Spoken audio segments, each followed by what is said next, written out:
اعوذ باللہ من الشیطان الرجیم بسم اللہ الرحمن الرحیم۔ السلام علیکم، میرے YouTube channel daily Urdu info میں آپ لوگوں کو خوش آمدید۔ آج ہم ایک اور ناول چاندنی ہو تم کے ساتھ حاضر خدمت ہیں، جس سے لکھا ہے مومنہ جمیل مرحومہ نے۔ اس کا پہلا پارٹ ہم یہاں پر آپ کی خدمت میں پیش کریں گے، جو ہے چاند میرا دل۔ تو شروع کرتے ہیں ناول چاند میرا دل۔ یہ جو سامنے لال اینٹوں والا بنگلہ ہے نا، وہاں رہتے ہیں فارس غازی میاں۔ مکسی میاں نے اپنے لان میں کھڑے ہو کر ہاتھ کے اشارے سے اپنی نئی کرایہ دار دوشیزاؤں سے سامنے والے گھر کے لوگوں کا تعارف کروانا ضروری سمجھا تھا۔ ہائے اللہ، نمرا احمد والے فارس غازی! اپنا سرخ ریشمی دوپٹہ جھلاتی انشرا کے لب حیرت سے واہ ہوئے۔ جی نہیں، تقریباً 65 سالہ مکسی میاں نے اپنے گول بڑے سے چشمے میں سے اسے خاصا گور کر دیکھا تھا۔ یہ فارس اور غازی دو الگ الگ انسان ہیں۔ فارس چچا اور غازی اس کا اکلوتا ناہنجار بھتیجا، دونوں چھڑے چھانٹ کنوارے ہیں، اس لیے سوچا آپ سے تذکرہ کر لیا جائے۔ بچے اچھے ہیں، آپ بھی کنواری ہیں، اگر شادی بیاہ کا ارادہ ہے تو مجھے بتائیں، میرا اپنا میرج بیورو ہے۔ مکسی میاں سیدھا ہی مدعے پر آئے۔ جی نہیں، ہمیں بس رہنے کے لیے گھر چاہیے تھا، جو ہمیں مل گیا ہے۔ آپ کا بہت شکریہ، پھر ملاقات ہوگی۔ ہانیہ نے مکسی میاں کو صاف جواب دے کر وہاں سے اجازت طلب کرتے ہوئے ساتھ ہی انشرا کا ہاتھ تھاما اور دونوں دب دب سیڑھیاں چڑھتی ہوئی اوپر اپنے پورشن میں چلی آئیں۔ وہ آج ہی یہاں شفٹ ہوئی تھی۔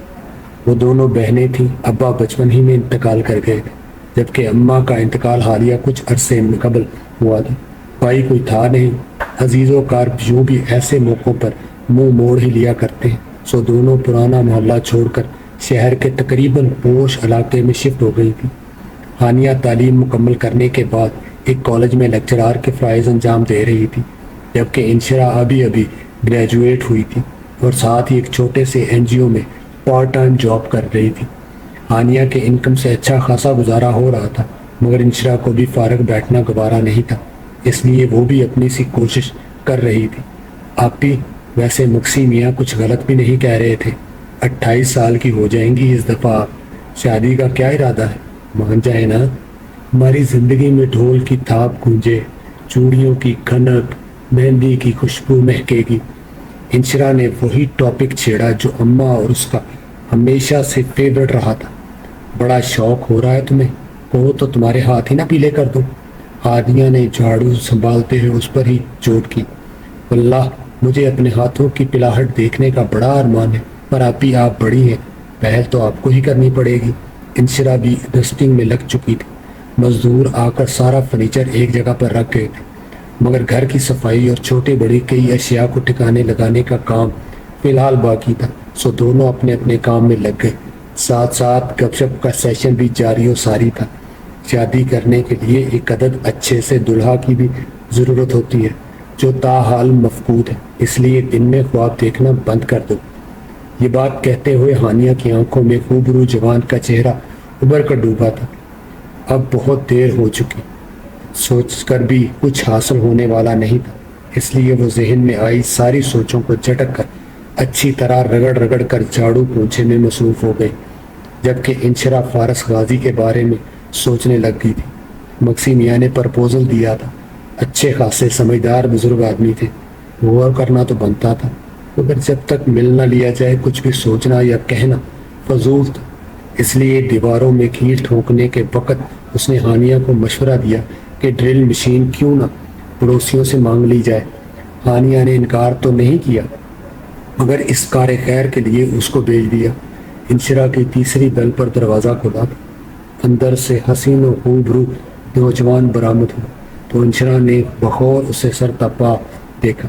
بلیک جینز، وائٹ شرٹ پہنے کلین شیپ میں وہ شخص اچھا خاصا چارمنگ لگ رہا تھا۔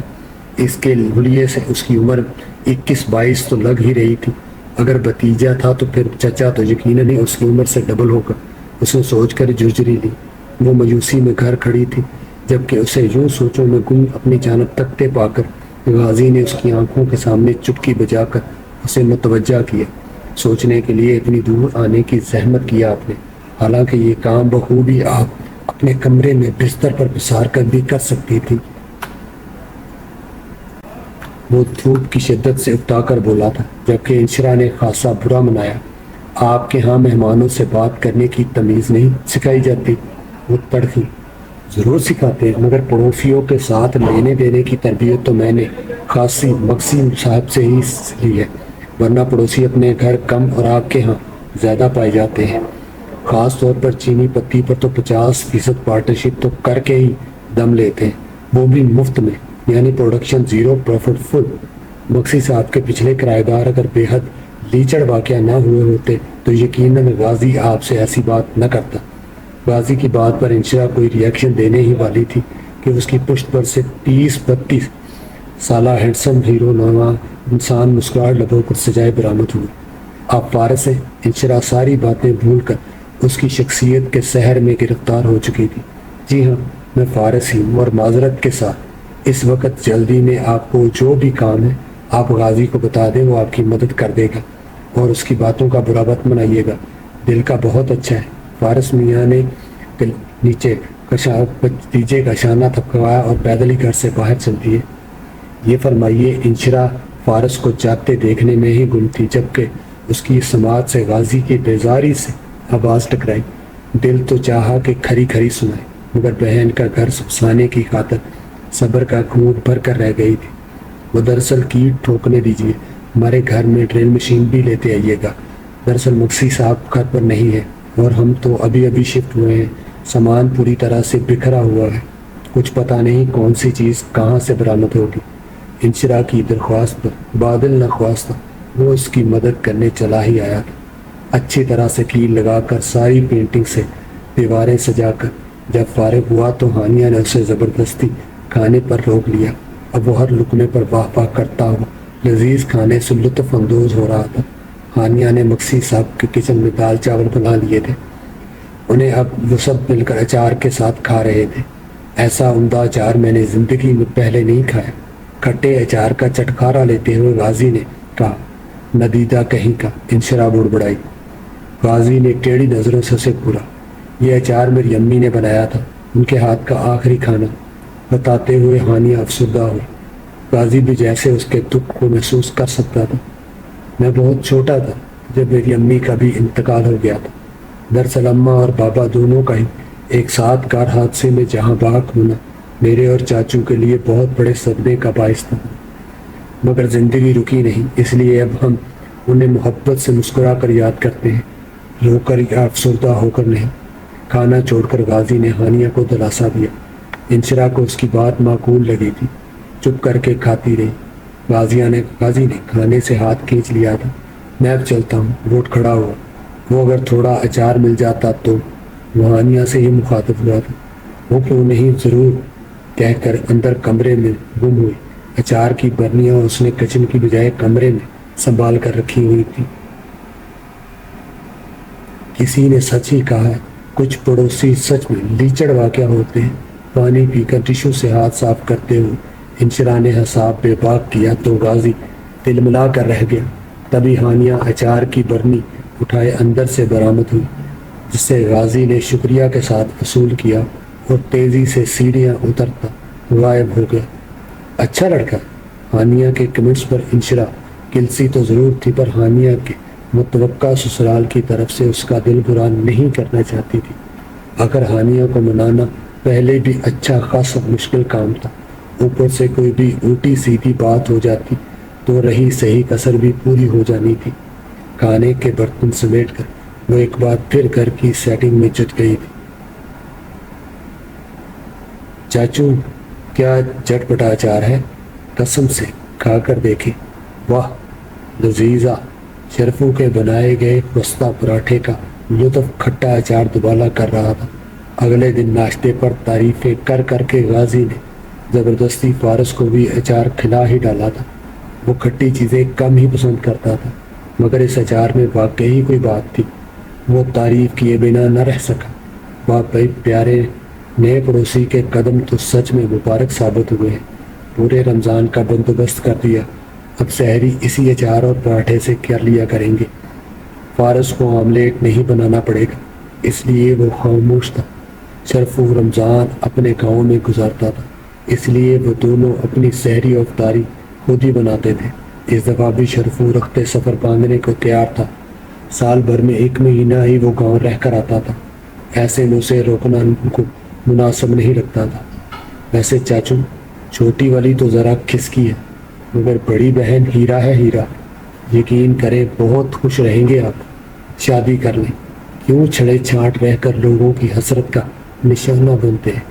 پچھلی گلی والی حاجرہ باجی ابھی تک آپ کی آس لگائے بیٹھی ہیں، یاد ہے نا کیسے لو لیٹر لکھا کرتی تھیں آپ کو؟ وہ تو ایک دن ان کے ابا نے پڑھ لیا تھا، اللہ جانے کون سا دم گھول کے پلایا، محترمہ نے پلٹ کر ایک بار بھی خط نہیں لکھا، پر یقین کریں اب بھی کہیں آپ سے سامنا ہو جائے تو ایسے دکھ بھری آہیں بھرتی ہیں، میرا تو دل بھر آتا ہے، غازی جذباتی ہو، جبکہ فارس یوں تھا جیسے کچھ سنا ہی نہ ہو۔ چاچو، کب تک آپ اپنی ناکام محبت کے غم میں رلتے رہیں گے؟ آخر کب تک؟ اب بس کر دیں یار، 7 سال گزار دیے آپ نے ان کے انتظار میں، اب بھی آپ کو امید ہے کہ وہ آپ سے دوبارہ رابطہ کریں گی؟ اب تک تو مصوفہ کے چنو منو بھی اس دنیا میں آ چکے ہوں گے۔ چچا کی ایسی بے لوث محبت غازی کی سمجھ سے بالا تر تھی۔ ابھی وہ لیکچر کا کوٹا مکمل کرنے ہی والا تھا کہ فارس کا فون بجنے لگا۔ وہ ناشتے سے فارغ ہو چکا تھا، اس لیے ہاتھ صاف کر کے فون کان سے لگایا۔ دوسری جانب سے نہ جانے کون سی خبر موصول ہوئی کہ چہرے کے تاثرات سنجیدہ اور سپاٹ سے ہو گئے۔ غازی اندازہ لگاتا رہ گیا اور فارس اٹھ کر آفس چلا گیا۔ غازی آج کچھ دیر سے جانے والا تھا، اس لیے انگڑائی لے کر وہیں بیٹھا رہا۔ کم بخت محبت، وہ بڑبڑا کر رہ گیا۔ تھوڑی دیر بعد وہ آفس جانے لگا تو سامنے ٹیرس پر موجود انشرا کو اپنی جانب اشارہ کرتے پا کر لاہور پڑھ کر رہ گیا۔ اسے رکنے کا اشارہ کر کے وہ نیچے چلی آئی۔ یہ کس قسم کی حرکت تھی؟ تم نے مجھے ایسا ویسا لڑکا سمجھ رکھا ہے؟ ہاں، انتہائی شریف النفس عزت دار انسان ہوں میں، لڑکیاں لاکھ اشارے کرتی رہ جائیں پلٹ کر نہیں دیکھتا۔ اس کے قریب پہنچتے ہی وہ گرجا، پھٹے منہ تمہاری سوچ کے۔ اس نے ہاتھ کے اشارے سے اس پر لعنت بھیجی تو اچھی خاصی پڑھی لکھی لڑکی کی خالص جارحانہ حرکت پر وہ دانت پیس کر رہ گیا۔ تم سے ضروری بات کرنی ہے، اس کی اشارہ کیا تھا رکنے کا، مگر لڑکی کو دیکھ لیں پھر ان کے دماغ میں اچھا خیال کبھی نہیں آئے گا۔ واہ یاد ہی سوچنا۔ انشرا اس کی بات پر جل بھن گئی تھی۔ سمجھتا کیا ہے خود کو، لنگور کہیں کا، یہ اس نے ہرگز بھی اس کے منہ پر نہیں کہا تھا، محض سوچنے پر ہی اتفاق کیا تھا۔ ویسے بھی جو بات وہ اس سے کرنا چاہتی تھی اس کے لیے صلح صفائی کا ہونا ازحد ضروری تھا۔ کیا بکواس کرنی ہے، جلدی کرو، زیادہ ٹائم نہیں ہے میرے پاس۔ گھڑی پر نگاہ دوڑاتے ہوئے اس نے عجلت امیز انداز میں کہا، اپنی طرف سے اسے بھاؤ دینے کی کوشش کی تھی۔ ٹھیک ہے، ابھی تم جاؤ، پھر بات کریں گے جب تمہارے پاس فرصت ہوگی، کہہ کر وہ رکی نہیں تھی۔ پیچھے وہ سارا دن متجسس سا پھرتا رہا۔ لو بلا، اتنے رازدارانہ انداز میں وہ لڑکی اس سے کیا کہنا چاہ رہی تھی؟ بلا وجہ ہی نخروں کے چکر میں بات ملتوی ہو گئی تھی۔ پہلی بار غازی نے اسے گلی میں دیکھا تھا، وہ اپنے کمرے کی کھڑکی میں کھڑا تھا جب وہ دونوں پہلی بار اس گلی میں گھر دیکھنے کے لیے آئی تھی۔ دو خوبصورت لڑکیاں، غازی کا دل چاہا انہیں گھر پسند آ جائے، اور سچ میں ہی انہیں وہ گھر پا گئی تھی۔ 4 دن بعد ہی وہ وہاں شفٹ ہو گئی تھی۔ ان کے گھر میں زن کا وجود نہیں تھا، جس میں خدا کے بعد بہت بڑا ہاتھ اس کے اکلوتے چچا کا تھا، جو یونیورسٹی میں کسی کی محبت میں ایسے گرفتار ہوئے کہ اب تک اس محجبی کی زلفوں کے جال میں بھٹکتے پھر رہے تھے۔ نہ کہیں اور نظر ڈالی، نہ ہی شادی کی۔ چچا اس سے عمر میں زیادہ بڑے نہیں تھے، اسی بدولت دونوں میں بہت بے تکلفی تھی۔ دونوں ایک ہی فرم میں ملازمت کر رہے تھے، چچا مینیجر تھے اور وہ ان کا اسسٹنٹ۔ غازی کو وہاں نوکری قسمت اور میرٹ کی بدولت ہی ملی تھی، مگر اب وہ اس بات کا ناجائز فائدہ اٹھا ہی لیا کرتا تھا، کبھی لیٹ جاتا، کبھی ہاف لیو لے لیتا۔ فارس اسے کئی بار ڈانٹ چکا تھا، وہ وقتی طور پر ٹھیک ہو جاتا، بعد میں پھر وہی حرکتیں۔ آج بھی وہ لیٹ ہی آیا تھا۔ فارس نے خاصی خشمگین نظروں سے گھورا تھا، مگر وہ ڈھیٹ بنا بیٹھ گیا۔ فارس نے آج سارے کام کا لوڈ اسی پر ڈال دیا تھا۔ اسے کہیں جانا تھا، اب کہاں یہ کم از کم غازی کو نہیں پتا تھا، مگر اب وہ اس بات کا ناجائز فائدہ اٹھا ہی لیا کرتا تھا۔ کبھی ہاف لیو لیتا، فارس اسے کئی بار ڈانٹ چکا تھا، وہ وقتی طور پر ٹھیک ہو جاتا، بعد میں پھر وہی حرکتیں۔ آج بھی وہ لیٹ ہی آیا تھا۔ فارس سے خاصی خشمگین نظریں سے ہو رہا تھا، مگر وہ ڈیٹ بنا بیٹھا گیا۔ فارس نے آج سارا کام کا لوڈ اس پر ڈال دیا تھا، اسے کہیں جانا تھا، اب کہاں یہ کم از کم غازی کو نہیں پتا تھا۔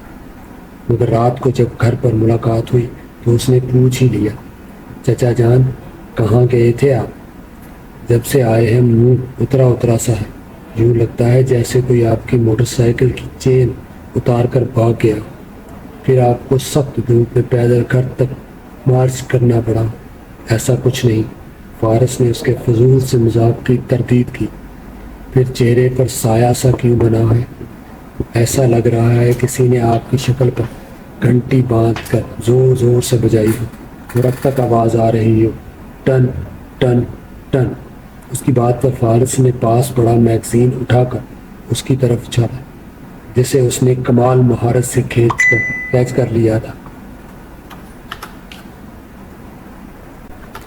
آج میں اس کے گھر گیا تھا، بالآخر فارس نے دل کا حال بیان کرنے کی ٹھانی۔ اس کے گھر؟ کس کے گھر؟ بھائی نام لیجئے۔ غازی اچھی طرح جانتا تھا مگر آنکھیں مٹکائیں۔ ہانیہ کے گھر۔ ابھی ایک دوست نے اطلاع دی تھی کہ اس کی والدہ کا انتقال ہو گیا ہے، میں تعزیت کے لیے گیا تھا، مگر فارس نے بات ادھوری چھوڑی، لہجہ شکستہ سا تھا۔ غازی نے اپنی سمجھ کے مطابق قصہ سمجھ لیا تھا، سو اٹھ کر اس کے برابر بیڈ پر آ بیٹھا، پھر شانے پر ہاتھ رکھ کر دلاسا دینے لگا۔ میں نے تو آپ سے پہلے ہی کہا تھا، آج کل کے زمانے میں کہاں ہے وفا، بے وفاؤں کا راج ہے۔ ویسے ہیں تو آپ چچا مگر پن ماموں گئے ہیں۔ لڑکی نے انتظار کروا کے مجنوں بنا دیا آپ کو، اور خود اس کے دو چار چننے مننے کاکے بھی ہو گئے۔ میں سمجھ سکتا ہوں چاچو، آپ کے دل پر اس کا دیکھ کر کیا گزری ہوگی، مگر یقین کرے دنیا ایسی ہی ہے۔ فارس نے کچھ کہنے کے لیے لب کھولے ہی تھے کہ غازی مزید بولا۔ فارس نے اسے خود سے دور دھکیلا۔ دفع ہو جاؤ یہاں سے، مجھ سے کچھ کہنا ہی بیکار ہے۔ فارس چڑ گیا۔ خدا کا خوف کرے چاچو، ایک بے وفا حسینہ کے لیے اپنے خون، اپنے اکلوتے بھتیجے کے ساتھ ایسا سلوک؟ وہ ڈرامہ کنگ تھا۔ فارس نے کشن اٹھا کر دے مارا جو عین اس کے شانے پر لگا۔ تو ایک اور فارس نے نشانے پر لیے، مگر وہ بھاگ نکلا۔ پیچھے وہ پریشان سا ساری رات مضطرب رہا۔ آیا ہانیہ کے گھر چھوڑ کر گئی تو کائی کہاں؟ اس نے بھی کوئی رابطہ نہیں کیا، اور تو اور کسی کے پاس اس کا کانٹیکٹ نمبر اور موجودہ پتہ بھی نہیں تھا۔ پوری رات آنکھوں میں کٹی تھی۔ 3 دن لگے تھے انہیں گھر کو ترتیب میں لاتے لاتے۔ ادھر گھر صاف ستھرا ہوا، ادھر رمضان کی آمد ہو گئی۔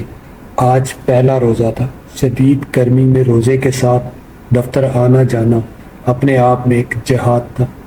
انشرا تمہیں میں نے گروسری کے لیے لسٹ دی تھی، ساری چیزیں لے آئی تم؟ شام کے وقت افطاری بنانے سے پہلے ہانیہ نے انشرا سے پوچھا تو وہ سر پر ہاتھ مارتی اپنی یادداشت کو کوسنے لگی۔ یقین کریں آپی، میں بالکل بھول گئی۔ کل دراصل کچھ ایسے کیسز آ گئے آفس میں، سارا وقت انہی کے بارے میں سوچتے ہوئے گزر گیا۔ ان کے خیالوں میں مارکیٹ جانا بالکل یاد نہیں رہا۔ انشرا یہ کیا کر دیا یار، گھر میں تقریباً ساری چیزیں ختم ہو چکی ہیں۔ افطاری میں پکوڑے کھانے کا دل چاہ رہا تھا، بیسن بھی نہیں ہے۔ اب اس وقت روزے سے بازار کیسے جاؤں میں؟ ہانیہ کا موڈ خراب ہوا۔ دال چاول آٹا اور ضروری مسالوں کے علاوہ کچن میں کچھ بھی نہیں تھا۔ انشرا ابھی کوئی تجویز سوچ ہی رہی تھی کہ غازی دسترخوان سے ڈھکی ہوئی ٹرے اٹھائے چلا آ رہا تھا۔ السلام علیکم آتے ہی پہلے اس نے سلام کیا تھا۔ وعلیکم السلام۔ بیک وقت اس کے سلام کا جواب دیتے ہوئے ہانیہ اور انشرا دونوں کی نگاہیں ٹرے پر جمی تھی۔ دراصل پورا رمضان مکسی میاں کی افطاری ہماری طرف سے ہوتی ہے۔ آج پہلا روزہ تھا تو چاچو نے کہا نئے پڑوسیوں کی بھی افطاری کر لی جائے۔ غازی نے ٹرے میز پر رکھی۔ بہت بہت شکریہ، ہانیہ نے دل سے کہا۔ اس میں اس وقت واقعی کچھ پکانے کی ہمت نہیں تھی۔ تم رکو غازی، میں ابھی آتی ہوں۔ ہانیہ اسے روکنے کا کہہ کر ٹرے اٹھا کر اندر کچن میں گم ہو گئی۔ روزہ بھی رکھا ہے یا مفت کی افطاری ہی بانٹتے پھر رہے ہو؟ انشرا نے طنزیہ جملہ کسا۔ روزہ بھی رکھ انشرا نے کہ ہر کسی کو اپنے جیسا بالکل نہیں سمجھتے۔ غازی کا جواب خاصا بچگانہ سا تھا، مگر اس وقت یہی سوجا تھا۔ ویسے اس دن تم نے کیا کہنا چاہ رہی تھی؟ کچھ یاد آنے پر غازی نے پوچھ لیا۔ انشرا کی آنکھیں چمکی۔ دراصل وہ ابھی نہیں بتا سکتی، پھر بتاؤں گی۔ ہانیہ کو کچن سے برآمد ہوتے دیکھ کر انشرا نے بات سمیٹ دی۔ غازی بھی جیسے کچھ سمجھتے ہوئے چپ رہا تھا۔ ہانیہ نے خالی برتنوں کے ساتھ ساتھ اسے آم، سیب اور گاجر کا مربع بھی چھوٹی چھوٹی ڈبیوں میں بھی بھر دیا تھا۔ ساتھ ہی ایک باؤل میں پودینے کی تازہ پسی گئی چٹنی تھی۔ سیخ کباب کے ساتھ یہ چٹنی بہت اچھی لگتی ہے، میں نے بنائی ہے، سوچا تمہیں بھی ٹرائی کرنی چاہیے، اور دہی میں مکس کر لینا یاد سے۔ ہانیہ کی ساری باتوں کا جواب غازی کی ایک مسکراہٹ تھی۔ گھر آ کر اس نے پودینے کی چٹنی کا رائتہ بنا کر خصوصی طور پر فارس کو کھلایا تھا، اس امید پر کہ پیٹ کے رستے ہی کہیں دل میں جگہ بن جائے۔ چاچو شادی کر لیں، کم از کم اچھا کھانا تو نصیب ہوگا۔ افطاری کے بعد مسجد جاتے ہوئے راستے میں غازی نے ایک بار پھر کہا۔ فارس نے اس کے سر پر چپت لگا دی۔ یہ اشارہ تھا کہ چپ رہو۔ نماز کے بعد غازی نے بطور خاص دعا مانگی تھی کہ ان کی زندگی کا چھڑا پن ختم ہو جائے۔ بس جبکہ فارس کو تو سمجھ آنا بھی بند ہو گیا تھا، وہ آخر کیا دعا مانگے۔ عشاء سے پہلے وہ کچھ ضروری چیزیں لینے کے لیے قریبی سپر مارکیٹ آیا تھا، جہاں انشرا کو پہلے سے موجود دیکھ کر غازی کو خاصی خوشی ہوئی۔ شاپنگ کے بعد غازی اور انشرا قریبی آئس کریم پارلر میں آ بیٹھے تھے۔ جلدی بتا دو اب آخر ماجرا کیا ہے؟ 2 چاکلیٹ آئس کریم آرڈر کر کے وہ سیدھا مدعے پر آیا تھا۔ بات بہت سنجیدہ ہے، مجھے نہیں معلوم تم سے یہ بات کہنی چاہیے یا نہیں، مگر اس کے سوا مجھے کوئی اور راستہ بھی سمجھ نہیں آ رہا۔ تمہاری مرضی اور مدد دونوں کی بہت اہمیت کی حامل ہے۔ وہ ٹھہر کر بولی تھی۔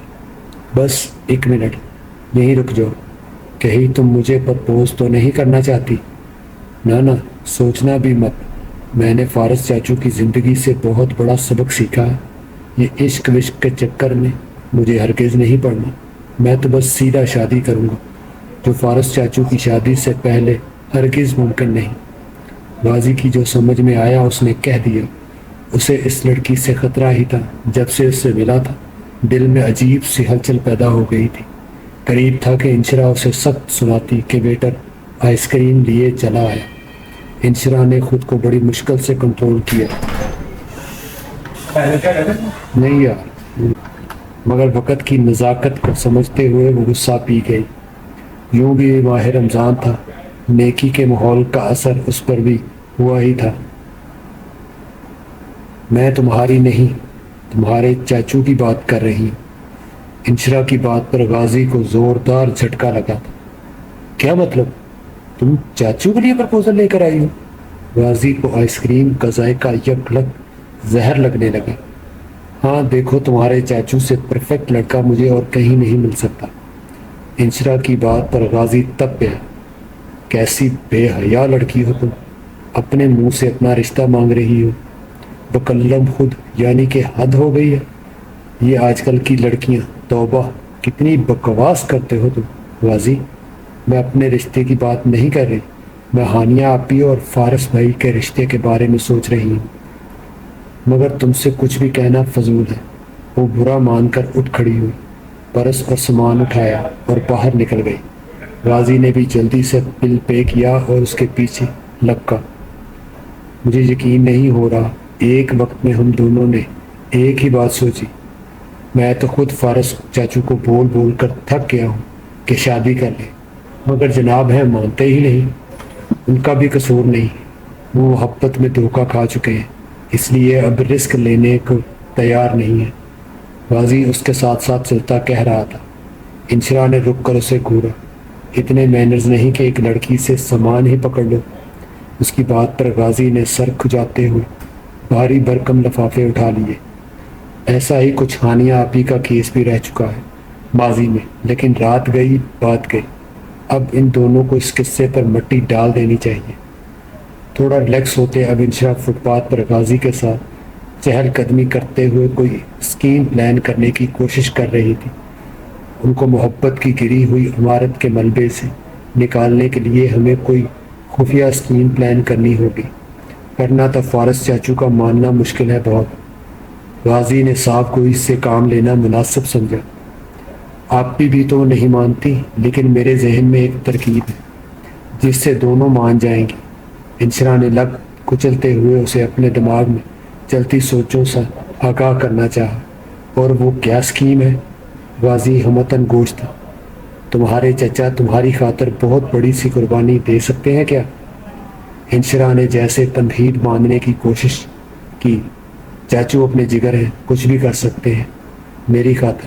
غازی چچا کی بے انتہا محبت پر اترایا تھا۔ تو بس پھر تم اپنے چاچو سے کہو گے تم مجھ سے شادی کرنا چاہتے ہو۔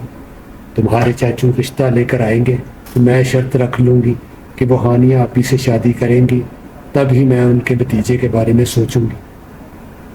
اس کے پلان پر غازی اش کر اٹھا۔ اور تمہاری آپی وہ کیسے مانیں گی؟ ساتھ ہی اس نے سوال کیا۔ ظاہر ہے اب آپی میری شادی میں رکاوٹ تھوڑی بنیں گی۔ ظاہر ہے وہ مجھ سے بے حد محبت کرتی ہیں، اور وہ اچھی طرح جانتی ہیں مجھے بچپن سے ہی شادی کا کس قدر شوق رہا ہے۔ وہ چہرے پر جھلاتی لٹ کو سنوارتے ہوئے بڑی ادا سے بولی۔ اور جب وہ دونوں شادی کے لیے مان جائیں گے تو ہم انہیں تب کیا جواب دیں گے؟ غازی دور کی کوڑی لایا تھا۔ پہلے ان کی شادی کروا دیں گے، پھر جب ہماری باری آئے گی تو بتا دیں گے کہ جو سچ ہے قصہ ختم، اور کیا؟ انشرا نے چٹکی بجائی جیسے یہ اس کے دائیں ہاتھ کا کھیل ہے۔ غازی کا موڈ بگڑا۔ یعنی اینڈ میں مجھے کیا ملا؟ چچی جو تمہیں چاہیے، انشرا نے نخوت سے کہا۔ غازی صبر ہی کر کے رہ گیا۔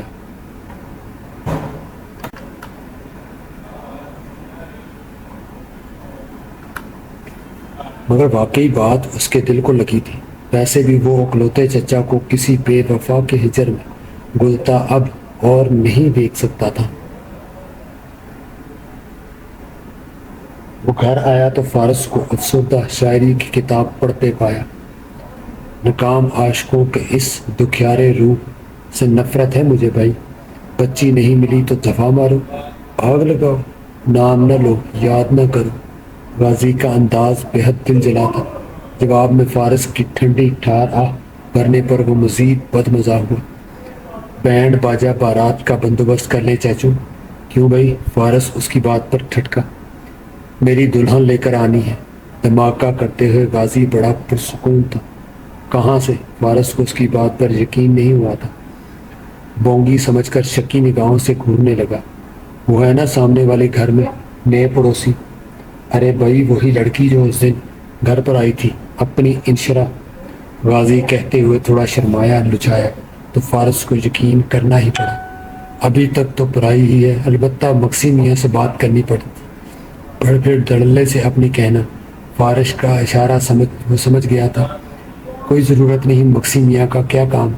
لڑکی سے میں نے خود بات کر لی ہے۔ اب اس کی بڑی بہن کے پاس میرا رشتہ لے کر جائیں، بس فوراً سے نکاح کی تاریخ طے کر دیں۔ غازی ہتھیلی پر سنسوں جمانے کو تیار بیٹھا تھا۔ تم کچھ زیادہ ہی فاسٹ نہیں ہوتے جا رہے؟ لڑکی سے بات بھی کر لی؟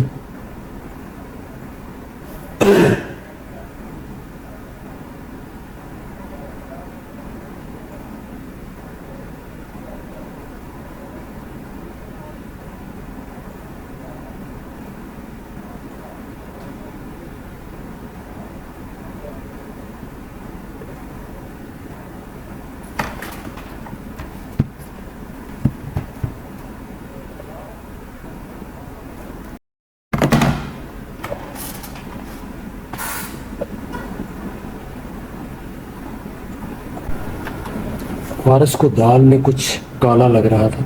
وہ غازی کو اچھی طرح جانتا تھا۔ اتنی آسانی سے شادی کرنے والوں میں سے تو ہرگز نہیں تھا۔ اس نے تو ضد لگا رکھی تھی کہ فارس کی شادی سے پہلے وہ شادی نہیں کرے گی۔ پھر یکا یک کایا پلٹ کیسے گئی؟ آپ سے ہی سیکھا ہے، زیادہ دیر کے نتیجے اچھے نہیں نکلتے۔ غازی نے بڑا لپیٹ کر طنز مارا تھا۔ فارس جل کر خاک ہو گیا۔ اب تو وہ بھی نا امید ہو گیا تھا۔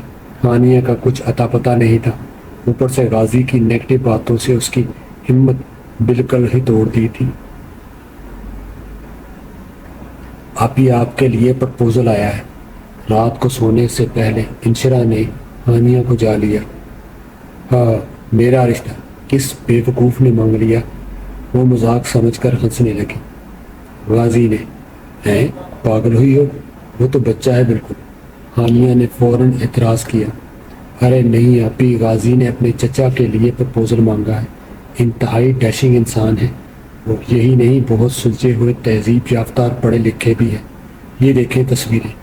انشرا نے اپنے موبائل میں غازی سے فارس کی چند تصویریں منگوائی تھیں، ہانیہ کو دکھانے لگی۔ ہانیہ تو تصویریں دیکھ کر دنگ رہ گئی تھی۔ یہ قسمت کیسا کھیل کھیل رہی تھی؟ اتنی لمبی جدائی کے بعد اب وہ یوں اس طرح اس کے سامنے آیا تھا۔ کیا فارس نے مجھے دیکھا ہے؟ ہانیہ نے سوال کیا۔ نہیں، انہیں میری کوئی تصویر مت بھیجنا۔ ہانیہ کی بات پر انشرا کا چمکتا چہرہ مان پڑا۔ اتنا اچھا رشتہ ہے آپی، پلیز انکار مت کریں۔ اس نے التجا ہی کر ڈالی تھی۔ میں نے کب انکار کیا؟ ہانیہ نے مسکراہٹ روکی۔ ہاں، مطلب آپ نے ہاں کر دی؟ انشرا کو جیسے اپنے کانوں پر یقین نہیں ہوا تھا، غور سے اس کی شکل دیکھنے لگی۔ یہ وہی فارس ہے یونیورسٹی والا؟ ہانیہ کی بات پر انشرا کا منہ کھلے کا کھلا رہ گیا۔ غازی رشتہ مانگنے کی غرض سے آج ان کے گھر آیا تھا۔ انشرا نے بڑی اچھی طرح خاطر مدارت کی تھی۔ تمہاری آپی دکھائی نہیں دے رہی؟ فارس نے پوچھ ہی لیا۔ وہ جب سے آیا تھا ان سے ملاقات ہی نہیں ہو رہی تھی۔ آپی تو آفس گئی ہیں، وہ آرام سے بولی۔ لیکن مجھے تو ان سے ملاقات کرنی تھی۔ آخر رشتے کی بات بڑوں ہی میں طے پائے تو بہتر ہوتا ہے۔ جی فارس بھائی، بجا فرمایا آپ نے، مگر آپ آپی سے پہلے مجھ سے بات کر لیں تو زیادہ مناسب ہوگا۔ آپ سے تو غازی بات کر ہی چکا ہے۔ فارس کو سمجھ نہیں آیا وہ اس سے بھلا کیا بات کرے، لیکن غازی نے آپ تک میری بات نہیں پہنچائی۔ میں نے اسے صاف صاف کہا تھا کہ میں صرف اسی شرط پر شادی کروں گی جب میری آپی کی شادی ہو جائے گی۔ جواب، اس نے میری آپی کا ہاتھ آپ کے لیے مانگا تھا۔ اب شرط اتنی سی ہے کہ آپ میری آپی سے شادی کر لیجیے اور میں آپ کے بھتیجے سے کر لیتی ہوں۔ ویسے بھی فارس بھائی گیو اینڈ ٹیک کا زمانہ ہے، میں ایسے بات کبھی نہ کرتی، مگر مجبوری یہ ہے کہ آپی کا میرے سوا اس دنیا میں اور کوئی نہیں، میں انہیں اکیلا نہیں چھوڑ سکتی۔ اب آپ پر ہے، جو بھی فیصلہ آپ کریں۔ انشرا کی پوری بات سن کر فارس ایکسکیوز کرتا وہاں سے اٹھایا تھا۔ انشرا نے فوراً فون کر کے غازی کو اطلاع دی۔ ہانیہ اور فارس کے ماضی کے بارے میں بھی وہ غازی کو پہلے ہی بتا چکی تھی۔ وہ دونوں یونیورسٹی میں ساتھ پڑھتے تھے۔ فارس ہانیہ کا سینئر تھا، مگر ورکشاپس کے سلسلے میں ان کی ملاقاتیں ہوتی رہتی تھیں۔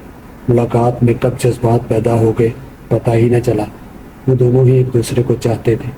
فارس نے ہانیہ کو پرپوز کیا تھا، مگر اس نے اس وقت اپنی مجبوریوں کا بتا کر اسے کچھ عرصہ انتظار کرنے کو کہا تھا۔ ہانیہ کے گھر کی ذمہ داری پوری طرح اس کے کاندھوں پر تھی۔ بیمار والدہ اور اکلوتی چھوٹی بہن، ایسے میں وہ انہیں چھوڑ کر نہیں جا سکتی تھی، نہ ہی وہ فارس پر کوئی بوجھ ڈالنا چاہتی تھی۔ اس لیے اس نے انتظار کرنے کا کہتے ہوئے سارے رابطے منقطع کر دیے تھے۔ اماں کے انتقال کے بعد ہانیہ نے چاہا تھا کہ وہ اس سے رابطہ کرے، لیکن دل میں انجانا سا خوف تھا۔ بھلا کوئی مرد ایسی سچی محبت کہاں کرتا ہے کہ 7 سال ایک ایسی لڑکی کے انتظار میں گزار دے جس کے ملن کی مکمل امید بھی اسے نہ ہو؟ مگر وہ نہیں جانتی تھی فارس کی محبت اور مول اور جذبے بالکل سچے اور پختہ تھے۔ اب جب وہ فارس کے بارے میں جان چکی تھی تو اسے تھوڑا ستانے اور سرپرائز کرنے کے لیے اپنی اصلیت چھپا لی تھی۔ اوپر سے انشرا نے ہانیہ کو اپنا اور غازی کا پلان بھی بتا دیا تھا، جسے جاری رکھنے کا حکم اب انہیں ہانیہ نے دیا تھا۔ غازی بھی فارس کی محبوبہ کے بارے میں جان کر جھوم سا اٹھا تھا۔ کسی کے صبر کا ایسا میٹھا پھل ملتے وہ اپنی زندگی میں پہلی مرتبہ دیکھ رہا تھا۔ میں نے لوہا گرم کر دیا، اب بس ایک کاری ضرب کی ضرورت ہے، انشرا نے فون پر غازی سے کہا تھا۔ تب تک فارس گھر پہنچ چکا تھا۔ غازی نے جلدی سے فون بند کر دیا تھا۔ فارس کو لوٹے کافی دیر گزر گئی، مگر اس کے پسینے خشک ہونے کا نام ہی نہیں لے رہے تھے۔ کچھ تو بتائے چاچو۔ غازی کا صبر کا پیمانہ لبریز ہو چکا تھا۔ کیا بتاؤں، تم نے مجھے کچھ بتانے ہی نہیں چھوڑا۔ فارس نے شکی نظروں سے یوں دیکھا کہ غازی سیریس رہنا دشوار لگا۔ کیا بتاتا میں آپ کو، میں انشرا سے بہت محبت کرتا ہوں، اور محبت کے چھن جانے کا دکھ آپ سے بہتر کون جانتا ہے۔ میں اپنے ہاتھوں میں اپنی محبت کا خون نہیں کر سکتا، اس لیے سوچا یہ کار خیر آپ ہی کر ڈالیں۔ اب آخر میں آپ کو زبردستی شادی کے لیے مجبور تو نہیں کر سکتا۔ اس نے ایکٹنگ کے بھرپور جوہر دکھائے تھے۔ تیر سیدھا فارس کے دل میں پیوست ہوا تھا۔ 2 دن سوچتے رہنے کے بعد اس نے شادی کے لیے حامی بھر لی تھی۔ یوں بھی غازی کے سوا اس دنیا میں اس کا کوئی نہیں تھا۔ وہ اس کی خوشیاں ہر صورت اسے دینا چاہتا تھا، اس لیے دل پر پتھر رکھتے ہوئے مان گیا۔ غازی کی تو گویا لاٹری لگ گئی تھی۔ چاچو کے ساتھ ساتھ چچی اس کی بھی من پسند بن کر آ رہی تھی۔ بھلا اور کیا چاہیے تھا۔ مکسی میاں نے نکاح کا بندوبست کرنے کی پوری ذمہ داری لی تھی۔ نکاح کی سادہ سی تقریب مکسی میاں کی طرف ہی رکھی گئی تھی۔ نکاح کا دن جیسے جیسے قریب آ رہا تھا، فارس کے جوش اڑتے جا رہے تھے۔ ہانیہ اور انشرا بڑی پرجوش اور خوش شاپنگ میں مصروف تھی۔ فارس نے ایک بار بھی دلہن دیکھنے کی فرمائش نہیں کی تھی، جو ان سب کے منصوبے کے لیے اچھا ثابت ہو رہا تھا۔ آج 15 رمضان تھی۔ انہوں نے گلی میں غریب مسکینوں اور محلے داروں کے لیے خاص افطاری کا انتظام کیا تھا۔ کیمپ لگا کر ایک چھوٹی طرف بریانی کا سٹال لگایا تھا، دوسری طرف پکوڑے، دہی بڑے اور فالسے کا شربت۔ لوگ دور دور سے آ کر تھیلیوں میں کھانا بھروا کر انہیں دعائیں دیتے لے جا رہے تھے۔ ہانیہ کھڑکی میں کھڑی ان دونوں کی جان فشانی اور ہمدردی کا جذبہ دیکھ رہی تھی۔ ویسے آپ بھی ہم کتنے خود غرض ہیں، آپ اپنی خوشیوں میں دوسروں کی مرحومیوں کے بارے میں سوچتے ہی نہیں، مگر یہ لوگ تھوڑے مختلف ہیں نا۔ انشرا نے تھوڑا افسردہ ہوتے ہوئے ہانیہ کی اصلاح لی۔ واقعی انشرا، نیکی چھوٹے پیمانے پر ہو یا بڑے پیمانے پر، بس نیکی کا جذبہ ضرور ہونا چاہیے۔ کیا خیال ہے آپ ہی کل ہم بھی ایک سٹال لگا لیں؟ انشرا شریر ہوتی اس کے کاندھے پر ڈل کی۔ انہیں کاپی کرنا ضروری نہیں، ہاں مگر ان کی سوچ کو سمجھ کر اس پر عمل کرنا انتہائی ضروری ہے۔ ان کی کوشش دوسروں کے ناکام آنا، ان کی مشکل آسان کرنا۔ اس لیے ہم بھی اس دفعہ کی تنخواہ کی آدھی رقم غریبوں میں بانٹ دیں گے۔ کسی کی مدد ہو جائے گی تو دعائیں ملیں گی۔ ہانیہ نے نیکی کرنے کے لیے اپنی طریقہ کار ڈھونڈ لیا تھا۔ اس کے شانے پر سر رکھے وہ کھڑکی سے باہر بڑی محبت اور خوش اخلاقی سے کھانا بانٹتے ہوئے غازی کو دیکھنے لگی۔ ایک عجیب سا احساس دل میں جاگا تو وہ نظریں جھکا گئی۔ ہائے اللہ، یہ کیا ہو رہا ہے؟ اس نے دل ہی دل میں خود کو ڈانٹا، مگر دل جب کسی بات پر اڑ جائے تو کہاں مانتا ہے۔ غازی زبردستی فارس کو شاپنگ پر لے آیا تھا، اب مجبوراً اس کے شاپنگ بھی کرنی پڑ رہی تھی۔ یوں بھی وہ غازی کی خوشیوں میں پوری طرح شریک ہونا چاہتا تھا۔ آخر غازی کا اس کے سوا تھا ہی کون؟ چاچو آپ رکے، میں ابھی آتا ہوں۔ اسے کلاتھس کی برانڈ پر رکنے کا کہہ کر غازی جانے کہاں چلا گیا تھا۔ وہ یوں ہی سرسری کپڑوں پر نظریں دوڑانے لگا جب اس کی نظر قدرتی طور پر ہانیہ سے ٹکرائی۔ تم یہاں؟ وہ بے حد بےتابی سے اس کی جانب بڑھا تھا۔ فارس تم؟ ہانیہ کی تو سیٹی ہی گم ہوئی۔ کم وقت غازی نے تو نہیں بتایا کہ وہ بھی شاپنگ جانے والے ہیں۔ اس نے دل ہی دل میں غازی کے لیے طے لینے کا پروگرام ترتیب دیا۔ کیسے ہو فارس؟ تم نہیں جانتی میں کیسا ہوں۔ اب بھی وہیں اسی جہیز پر کھڑا ہوں جہاں تم مجھے چھوڑ کر گئی تھی۔ فارس کی بات پر ہانیہ نے چاہتے ہوئے بھی کوئی رسپانس نہیں دیا تھا۔ تمہاری والدہ کا سن کر بہت افسوس ہوا، میں تعزیت کے لیے گیا تھا، مگر تم نے وہ گھر ہی چھوڑ دیا، یہاں تک کہ کوئی کانٹیکٹ نمبر تک نہیں چھوڑا پیچھے۔ تمہارا پرانا نمبر تو تم پہلے ہی بند کر چکی تھی۔ ایسی بھی کیا بے اتنائی تھی؟ تھوڑا رابطہ تو رکھ سکتی تھی۔ بات بے اتنائی کی نہیں، تم میری مجبوریاں جانتے تھے فارس۔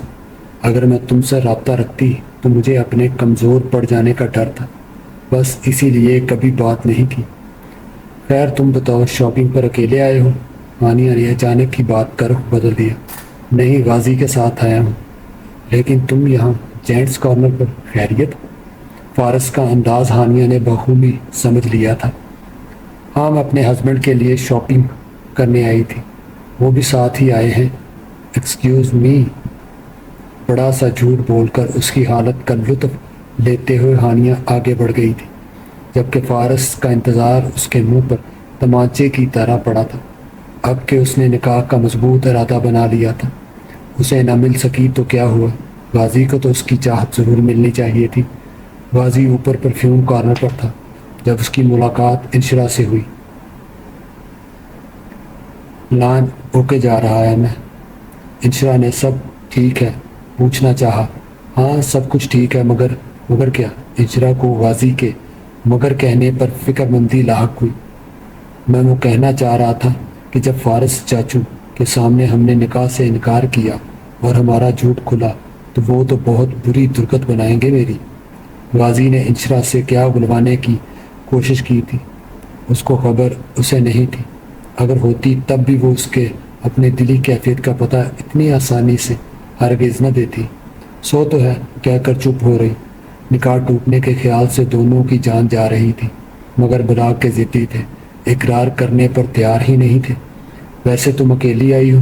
اس نے یوں ہی پوچھ لیا۔ وہ پرفیومز لے چکا تھا، بل پے کر رہا تھا۔ انشرا بھی فارغ ہی تھی۔ نہیں، ہانیہ آپ بھی ساتھ آئی ہیں۔ اس کی بات پر غازی کے دماغ میں دھماکہ سا ہوا۔ انشرا بھی جیسے اس کے بن کہے ہی سمجھ گئی تھی کہ فارس بھائی بھی نیچے موجود تھے۔ او شٹ! دونوں بیک وقت کورس کے انداز میں بولے، اور پھر شاپرز اٹھا کر وہ نیچے بھاگ آیا، جہاں فارس اسے بالکل نارمل کھڑا شاپنگ کرتا ملا تھا۔ اس نے سکھ کا سانس لیا۔ بعد میں گھر آ کر ہانیہ نے فون پر غازی کو فارس سے ملاقات کا احوال منوعاً سنایا تھا اور آئندہ احتیاط کرنے کا بھی کہا تھا۔ شکر ہے بال بچ گئے۔ فون بند کر کے اسے تہ دل سے خدا کا شکر ادا کیا تھا۔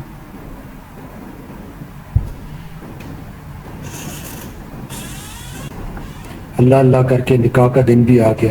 مکسی میاں کے لان میں نکاح ہوا اور دلہا سب موجود تھے، بس دلہن کا انتظار تھا۔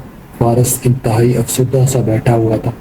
محبت تو اس سے پہلے ہی چھن چکی تھی، اب اپنی ذات کی آزادی بھی خود کو کسی اور کے نام کر کے گنوانے جا رہا تھا۔ دلہن کی آمد کا شور اٹھا تو اس نے بھی جھکی نظریں اٹھا کر دروازے کی جانب دیکھا، جہاں سے ہانیہ سجی سنوری دلہن بنی اندر داخل ہوئی تھی۔ اس کی ہمراہی میں گلابی فراق پہنے، میک اپ کیے فل تیار انشرا نے بھی اندر داخل ہوتے ہوئے غازی پر بجلیاں گرائی تھیں۔ غازی کا دل تھم سا گیا۔ وہ اس سے نکاح کرنے سے کیسے انکار کر گیا؟ دل بے چین ہوا۔ دوسری طرف انشرا کو بھی یہی خوف کھائے جا رہا تھا۔ فارس کا منہ کھلے کا کھلا رہ گیا تھا۔ ہانیہ نے سلام کیا تو وہ جیسے ہوش میں لوٹا۔ تم یہاں پر؟ فارس کو سمجھ نہیں آ رہی تھی وہ کیا پوچھے ان سے۔ یہی تو ہے میری اپی، انشرا نے اسے اطلاع پہنچائی۔ فارس نے مڑ کر غازی کی طرف دیکھا تو اس نے بھی اپنی ذات چمکائی۔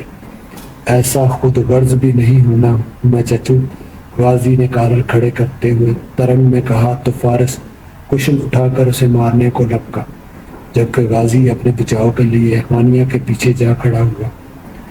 اور تم مصوفہ کیا کہا تھا کہ شادی شدہ ہو؟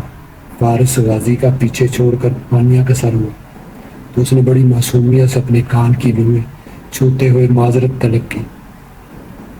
فارس کے انگ انگ سے خوشی پھوٹنے لگی۔ بڑے شاندار ماحول میں نکاح پڑھوایا گیا تھا۔ چلو اب تمہاری باری، فارس نے غازی کی گردن دبوچی۔ بالکل، انشرا یہاں تشریف لاؤ۔ بڑی اتاولی ہو رہی تھی شادی کے لیے۔ ہانیہ بھی شیر بنی۔ غازی نے انشرا کی طرف دیکھا۔ آیا آپ کیا کیا جائے؟ انکار کرنے کی نہ تو جرت تھی نہ خواہش۔ مولوی صاحب نکاح شروع کریں۔ فارس نے آرڈر جاری کیا تو مولوی صاحب فوراً ہی حرکت میں آئے۔ آپ کو حق مہر سکہ راج الوقت 50,000 کے تحت غازی بلد حیدر شیر شفیق کے نکاح میں قبول دیا جاتا ہے، کیا آپ کو قبول ہے؟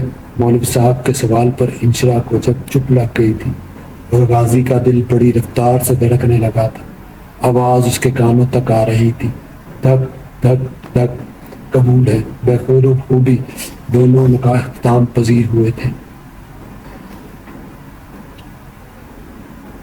کتنا اچھا ہوتا اگر آج چاند رات ہوتی، چاند بھی ہماری محبت کا خاموش گواہ بنتا۔ ہانیہ اور فارس رات کو اپنے کمرے کے ٹیرس پر مہنگے گفتگو تھے۔ ایسا کیوں سوچتے ہو؟ چاند میرا دل ہے نا، اور چاندنی تم۔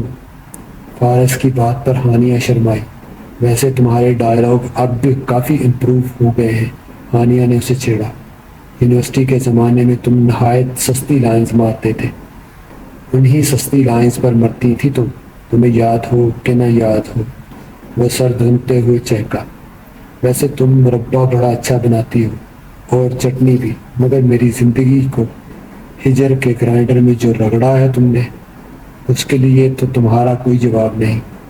وہ شکوہ کنا ہوا تو ہانیہ نے اس کے کیوٹ پھولے ہوئے گال کھینچے۔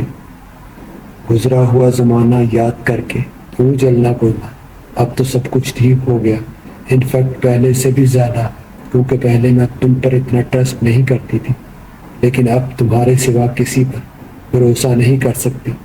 اچھا جی، اتنا یقین ایک دم سے؟ وہ کیسے؟ فارس نے اس کے نرم ہاتھ اپنے ہاتھوں میں لے کر اسے خود سے قریب کر لیا تو وہ شرما گئی۔ تم نے اتنا لمبا ہجر جو کاٹا ہے میرے لیے، یہ اس کا انعام ہے۔ بس اتنا سا انعام؟ وہ شرارت سے بولا تو ہانیہ چپ گئی۔ یہ تو رہا اوپر والوں کے کمرے کا منظر، اب آئیے دیکھتے ہیں نیچے کیا ہوا۔ یعنی کہ میری پرسنالٹی کے سحر سے بچ نہیں پائی تم۔ کمرے میں داخل ہوتے ہی غازی نے اتراتے ہوئے روپ جھاڑنے کی کوشش کی تھی، جو اسے مہنگی پڑی۔